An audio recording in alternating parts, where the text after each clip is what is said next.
Hey, Aubrey, how's it going?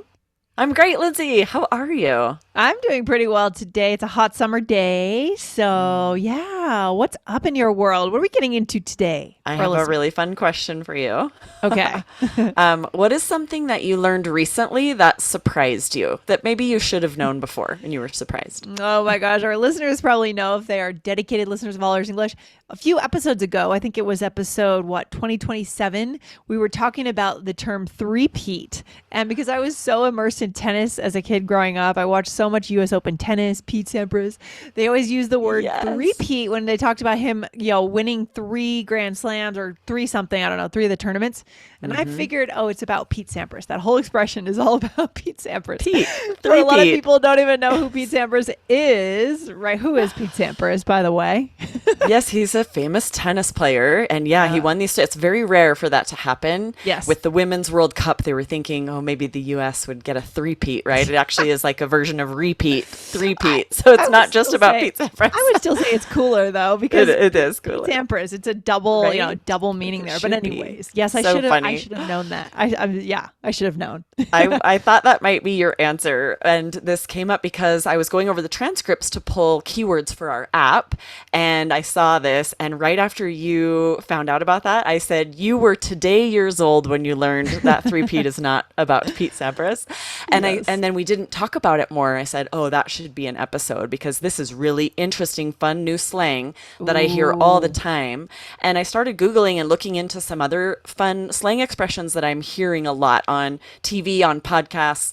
Lots of people are starting to say them. And so we want to teach these today so you guys can use them and you'll understand them when you hear them. Yeah, we want to make sure you guys stay up to date with the most recent English, right? This is something textbooks can't update you on things like this because these are new expressions coming up every month, right? And we are tuned into different generations here on our team, right, Aubrey? You talk to your kids, teenagers, all sorts of different ages. So we're coming to you with real English. Yes, and we're Yes. not just teaching you slang that like only teenagers use and you Yeah. shouldn't use. No, there is a lot of slang that my teenagers use that if I say it, they're like, "Oh, mom, no, Mom, don't you say. can't say that if you're over like 16, right?" That's We're not going to hilarious. teach you that slang. We're teaching you slang Right. that we use, that we hear a lot Yes. on podcasts, that's being adopted into the vernacular. Yes, and if there is something, we'll let you know the difference between if something Yes, does come up, absolutely. we'll let you know. But first, guys, in order to get all these awesome updates on current slang, what do our listeners have to do, Aubrey, to make sure Be they sure to get it? hit follow. Yes, on All Ears English here. We have so many great episodes, Mhm. 4 episodes every week, which is unheard of. I find that very Yes. impressive that we're able to do that every week. We're amazing. We're amazing. So, Yes. hit follow on Apple Podcasts or Spotify, Amazon Music, wherever you listen, there's going to be a follow button somewhere. So, find it right now, guys, and hit that button. Okay, I'm excited, Aubrey, here to get into our first slang that is as modern as it gets. What is It's so it? true. Yeah. So this is to say you're today years old. And Yeah. this indicates that something happens later than expected, right? It's usually a discovery or a realization. It Yeah. means the same as I should have known this for Yeah. years, but I'm just realizing it today.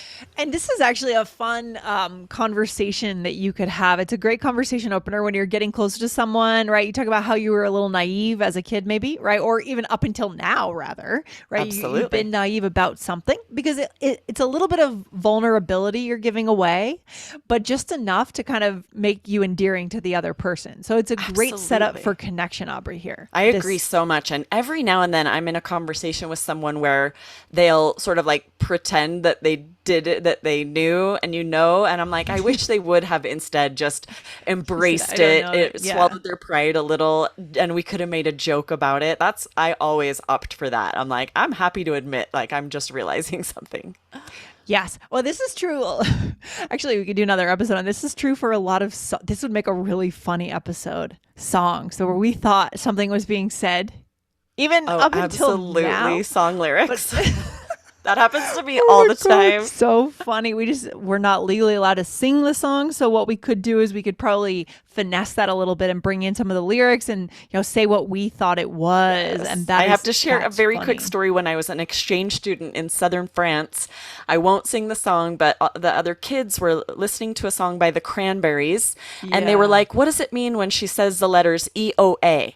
And I was like, "What do you mean?" And they're like, "EOA." I was like, "Oh, Ah. she's saying in your head. And they were like, what? They were sure it was the letters E-O-A. I'm like, it's just so funny. This happens to all of us with song lyrics. You just All of us. mishear, not sure what the words are. Oh, it's hilarious. That we could figure out how to make an episode on that. I think if we try. So, guys, hit follow. You'll get some really cool stuff here. But let's get some examples for our listeners here Sure. of today years old. What So you might say, he was today years old when he realized Noel is spelled with a silent K. And this just happened to be 2 days ago. I was playing a game called Boggle, where you shake up these letter dice and make all these words.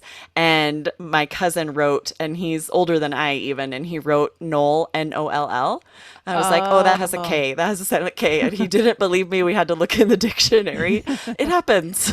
It happens. Or I imagine that could happen with the word gnome, too. It's with a G, right? A silent G. Absolutely. Those silent Why letters does are it have so a tricky. G on the front of it. That makes no sense. Why? No sense. We don't know. Anyways, guys, okay. So that's a perfect example, right? When he was today years old, he just figured that out. Here's another example. I was today years old when I discovered how easily you can die hiking in the desert. Oh, gosh. Oh, gosh, Aubrey. So you're I saying know, I you shared just this had story an a little while ago. experience. Yes, I did. I just had an experience where I just didn't have enough water in the desert. So I could have said this after the hike. I was today years old when I realized I should have brought a gallon of water on this hike. Oh my gosh. All right. So guys, keep listening. We're going to share our number 2 example of the slang, and then you're going to hear these again in a mini role play today. We're baking the role plays right into the middle of the episode today. Good stuff. So Aubrey, what's next for number 2? All right, so number 2 is that's a choice. And this is a very fun, lighthearted way to indicate that you disapprove of something. I hear this all the time now. So Okay. let's do a mini role play. So, because this is very much in we need a response to tone what of someone voice. else says. Yeah, and we need some precision on the tone of voice here. So we'll let you chime in. Here we go. So I'm putting ketchup on my eggs. I love it that way. That's a choice. So what it means is like, ew. Or like, I disagree. I think it's gross. It's a Interesting. more fun, lighthearted way to be like, you do you.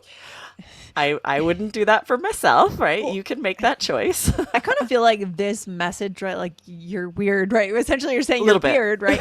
There's always new slang coming up in English to say you're weird. Like you do you So is true. one of them. Like every year, I feel like there's a new way to say it. We could build out a whole other episode just on how to say you're weird over the years. A lot of it's the new generation coming up that wants to call older people weird, but they want to do it in a fun new way, right? They don't want to use the way the boomers say that someone's weird. So they change it true. and come up with new stuff. Oh my gosh, that's so funny. Okay, so what is it again? One more time.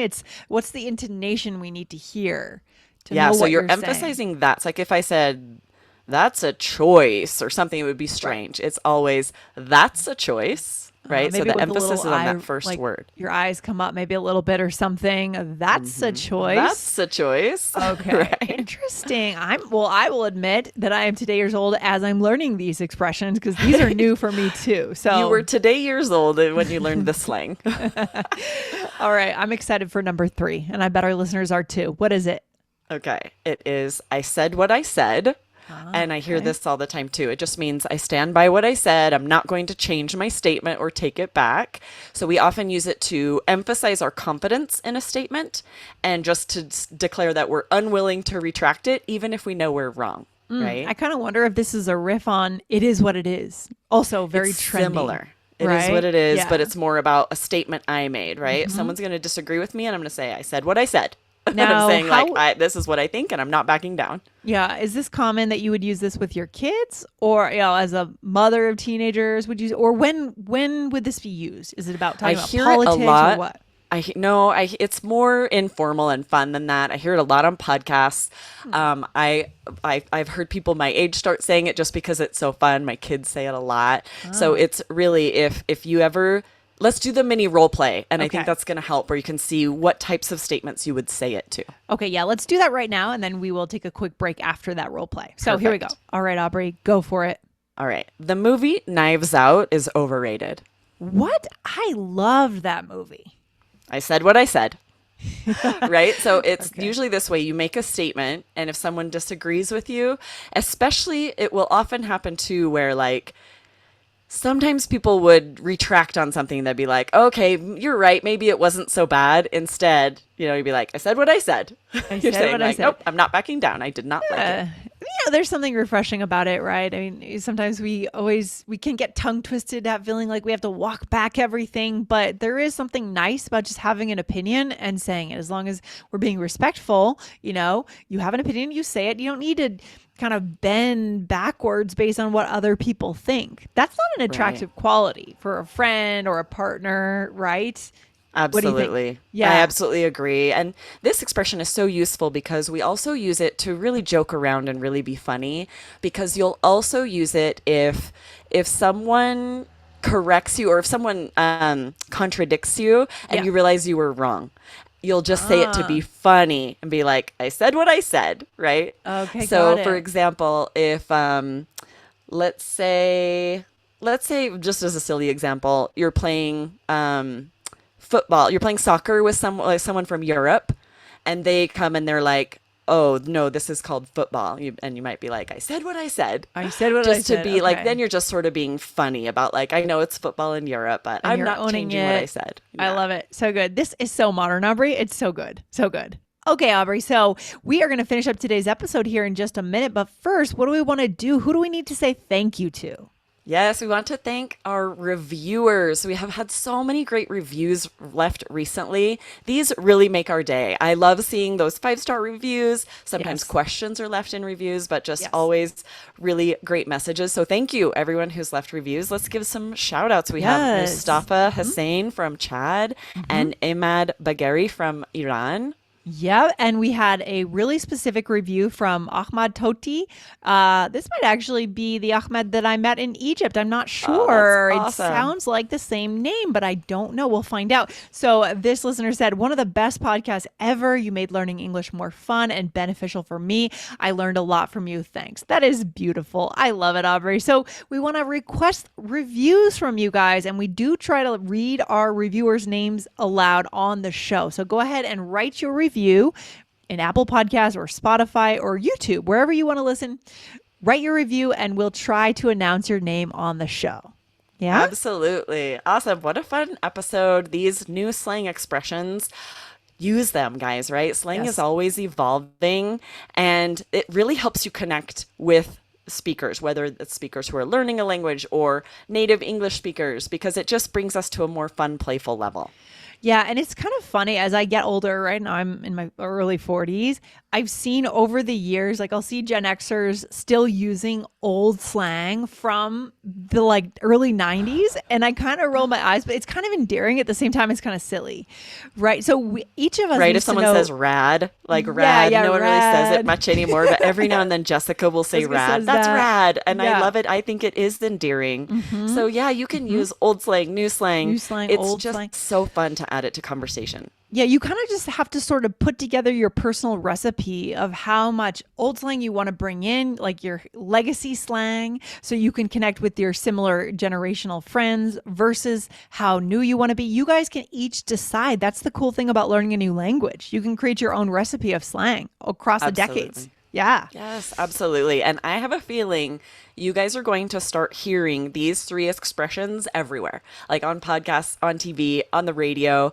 I hear them a lot. And I think they're the type where if you haven't had them highlighted and really understand what they mean, then maybe you wouldn't notice them. But now that you've learned them, you're going to start noticing them, I think. And I would love for you to come to YouTube and leave a comment. Let us know where you heard it and what the context was. Because it's just so fun. And then we all learn together. I love it. Let's learn together. Well, I've learned 3 new slangs today, so that's so good for me. Awesome. All right, Aubrey, I will talk to you very soon on the next episode. You have a good day, okay? You too. See you next time. Right, bye. Bye.